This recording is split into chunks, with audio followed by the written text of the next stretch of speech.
तो गाइज मैं हूं अंकित और आप देख रहे हैं रेसलिंग फैंस नेटवर्क। शुरू करते हैं गाइज अपनी बातों को। हम लोग सबसे पहले डब्ल्यूडब्ल्यू की नाराजगी को देखते हुए, डब्ल्यूडब्ल्यू किस चीज़ से नाराज है। तो भाई स्मैकडाउन हमें देखने को मिला एंड हमेशा की तरह फॉक्स नेटवर्क से था।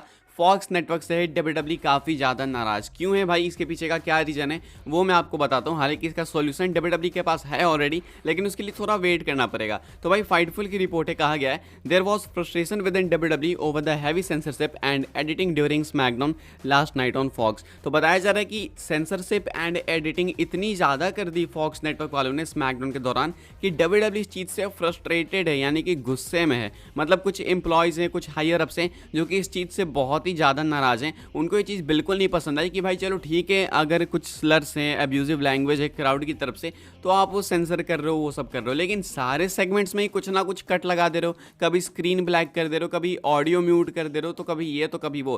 खैर हमें ये सब देखो नहीं देखने को मिला, बिकॉज हम इंडिया में रहते हैं एंड हमारा नेटवर्क दूसरा है। लेकिन बाहर में जो लोग बैठ के फॉक्स नेटवर्क पे देख रहे थे उनके साथ ये दिक्कत बहुत ज़्यादा हुई। अब ये चीज़ देखो यूएसए नेटवर्क पे भी होती है, लेकिन यूएसए पे इतनी ज़्यादा नहीं होती है। अच्छा, सबसे आयरनी की बात यह है ना कि जब फॉक्स नेटवर्क पे गई थी स्मैकडाउन 2019 में अक्टूबर में, तो सबको लगा था कि अब एटीट्यूड एरा वापस आएगा, ब्लड होगा, ये होगा, वो होगा। अब इतना ज़्यादा इन्होंने पीजी कर दिया कि भाई लिटरली हर सेगमेंट में कट्स हैं, बीप्स हैं, अलग अलग तरीके से सेंसरशिप लगाई हुई है। इस चीज़ से कुछ हायर अप्स काफ़ी ज़्यादा ही फ्रस्ट्रेटेड हैं कि भाई ये क्या मजाक है। खैर इसका सॉल्यूशन इनके पास है, ज़्यादा लफड़ा नहीं है, कुछ महीने वेट करने। इस साल के एंड होते होते हमें पता है कि यूएस नेटवर्क पे ये लोग जाने वाले हैं, तो अक्टूबर में ये चीज़ हो जाएगी। तो ज़्यादा नहीं वेट करना, अभी जून है, जुलाई, अगस्त, सितंबर, बस 3 महीने निकालने। बाकी वहाँ की क्राउड एक्चुअली में काफ़ी इस चीज़ से नाखुश है। भाई मैंने देखा स्मैकडाउन के दौरान लोग इतना कंप्लेन कर रहे थे। अब सोचो भाई पॉल हेमन का सेगमेंट चल रहा है, उसमें 50 कट लगा दिए हैं, उसमें ब्लैक स्क्रीन हो जा रही है, तो फॉर श्योर यार दिमाग तो खराब हो गई। तो डब्ल्यूडब्ल्यू इस चीज़ से बहुत ही ज़्यादा गुस्से में,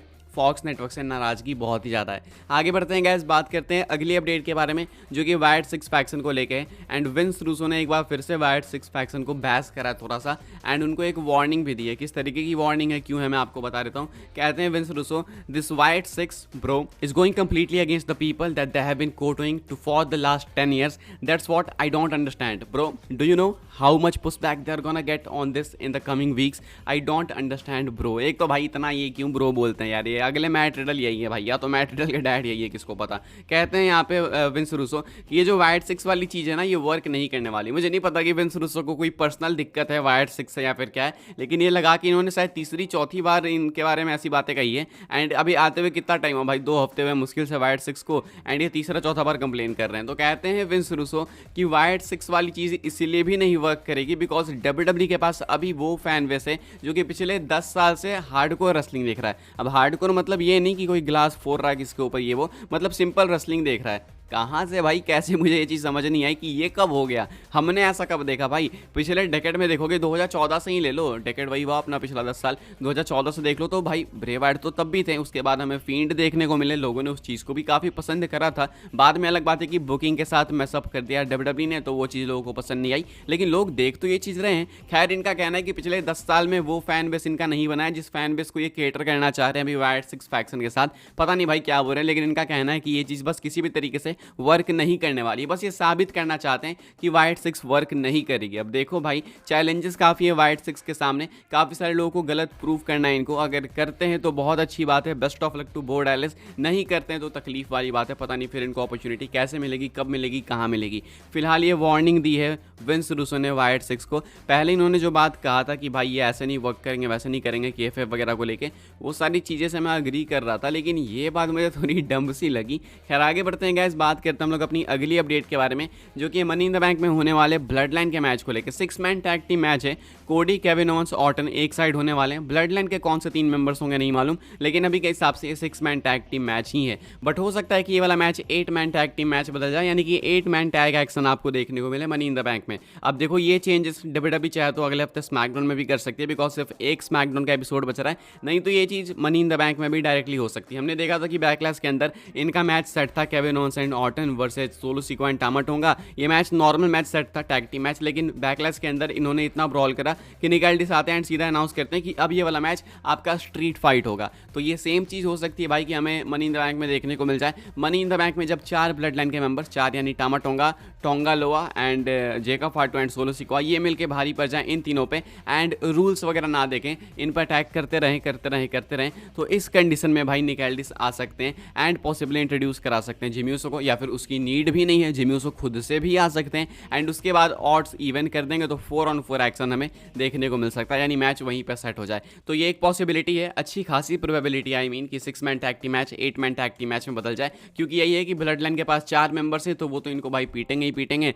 तो अगर इस चीज़ को थोड़ा सा फेयर बनाना है तो आ सकते हैं जिम्यूसो एंड वैसे भी उनका रिटर्न होना ही है, तो हो सकता है इस तरीके से हो जाए। खैर गाइस आगे बढ़ते हैं, बात करते हैं अगली अपडेट के बारे में जो कि WWE बैड ब्लड को लेके नई अपडेट है। कोई ऐसी अपडेट नहीं है जिससे कि आप डिसअपॉइंट हो, डोंट वरी, अच्छी अपडेट है। बहुत ही जल्दी WWE अनाउंस करने वाली है बैड ब्लड को। ये ऑलमोस्ट कंफर्म हो चुका है कि इवेंट 5 अक्टूबर के लिए होगा, यानी कि इंडिया में आपको 6 अक्टूबर को देखने को मिलेगा। अभी के हिसाब से एक्सपेक्टेड है कि WWE इसकी अनाउंसमेंट अपकमिंग कुछ वीक्स में ही कर देगी। इसके पीछे का एक काफ़ी सॉलिड रीज़न है, अगर आप देखो तो अगला इवेंट हमारा होने वाला है Money in the Bank then SummerSlam. तो Money in the Bank SummerSlam already announced है, बैश इन बर्लिन भी अनाउंस्ड है। अब उनके अकॉर्डिंग बैश इन बर्लिन अगस्त के एंड में होगा। हमारे लिए इंडिया में भले वो सितंबर में आए, लेकिन उनके लिए तो अगस्त एंड में होने वाला है, यानी कि उन्होंने अगस्त के बाद अभी सितंबर एंड अक्टूबर के लिए कुछ अनाउंस नहीं करा है। क्राउन जूल तो कंफर्म है नवंबर के लिए, लेकिन सितंबर अक्टूबर के लिए कुछ भी नहीं है। तो अगर वो सितंबर में कोई इवेंट नहीं कराते हैं तो उनको सीधा अक्टूबर के लिए बैड ब्लड अनाउंस करना होगा, जो कि मोस्ट लाइकली वो मनी इन द बैंक के बाद कर देंगे,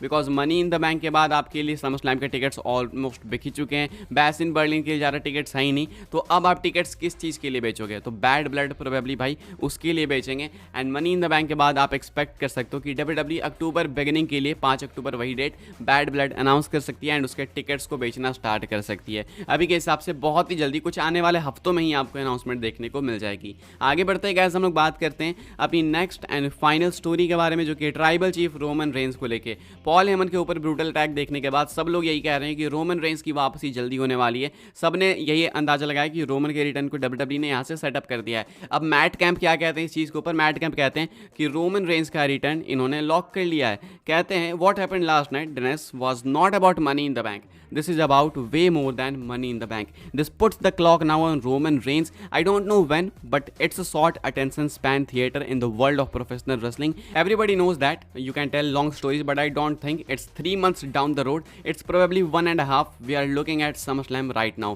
तो कहना है मैट कैंप का कि जो कुछ हमें स्मैकडाउन में देखने को मिला ना, इसका मनी इन द बैंक से कोई रिलेशन नहीं है। मनी इन द बैंक को दूर रखो, इसका डायरेक्ट रिलेशन है ट्राइबल चीफ रोमन रेंस से। अब मुझे नहीं पता कि रोमन कब वापस आएंगे, लेकिन मैं इतना जानता हूं कि रेसलिंग वर्ल्ड के अंदर लोगों का अटेंशन स्पैन काफ़ी शॉर्ट है एंड लोग ज़्यादा वेट नहीं करना चाहते हैं। अच्छी बात है कि लॉन्ग स्टोरीज होती है, बट आई डोंट थिंक कि WWE 3 महीने 3.5 महीने लगाने वाली है रोमन के रिटर्न को। कहते हैं कि मुश्किल से आपको 1-1.5 महीने में रोमन वापस देखने को मिलेंगे समर स्लैम में। एंड स्मैकडाउन में इन्होंने जो भी कुछ करा पॉल हेमन के ऊपर अटैक, वो बेसिकली एक इशारा था कि रोमन रेंस की वापसी बहुत जल्दी होने वाली है, यानी कि इनके अकॉर्डिंग ट्राइबल चीफ का रिटर्न इस स्मैकडाउन के बाद समर स्लैम के लिए मानो लॉक ही हो चुका है। अब अभी के हिसाब से यही कुछ अपडेट है। सब देखो भाई अब समर स्लैम ही कह रहे हैं, यानी कि समर स्लैम में आएंगे रोमन एंड उसके बाद सोलो सिकोआ की बैंड बजाने वाले हैं। फिलहाल के हिसाब से मैं आपको इतना कुछ बता सकता हूँ। आई होप्स आपको वीडियो से इन्फॉर्मेशन मिली हो तो वीडियो को लाइक करें, शेयर करें, सब्सक्राइब करें चैनल को, ताकि आने वाले टाइम के अंदर आपको ऐसे ही WWE की न्यूज़, रूमर, अपडेट सब कुछ सबसे पहले जानने को मिलते रहे।